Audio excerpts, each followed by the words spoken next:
Good morning! Day off today, kaya magluto tayo ng paborito ko. Secret ito. Anong secret? Syempre collagen to. Rich in collagen ang beef tendon or yung litid.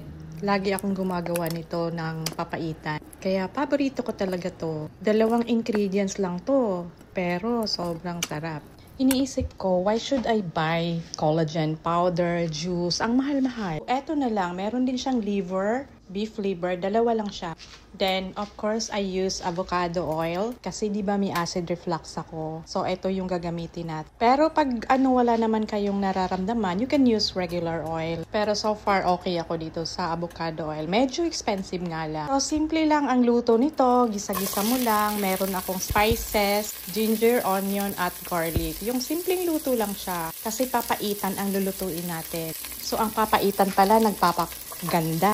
Kasi ang collagen kasi is a protein, responsible yan sa mga healthy joints and skin elasticity. So need talaga natin yan sa mga kagaya ko na tumatanda na. Kaya nga yung iba ay talagang nilalaklak yung mga collagen powder, which is so expensive. Pero ito lang pala, pwede mo palang gawin to through your food intake. Sa mga pagkain na kinakain mo, like this one, papaitan na collagen. So gumamit ako lang nitong papaitan na powder.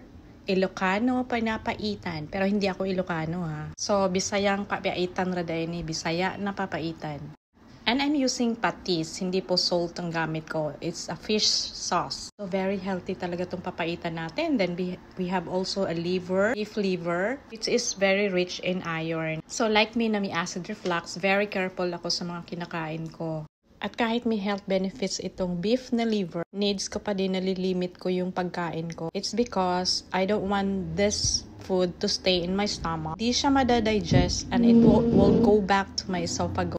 That caused me na hindi ako makahinga. So, aatake talaga ang GERD ko or acid reflux.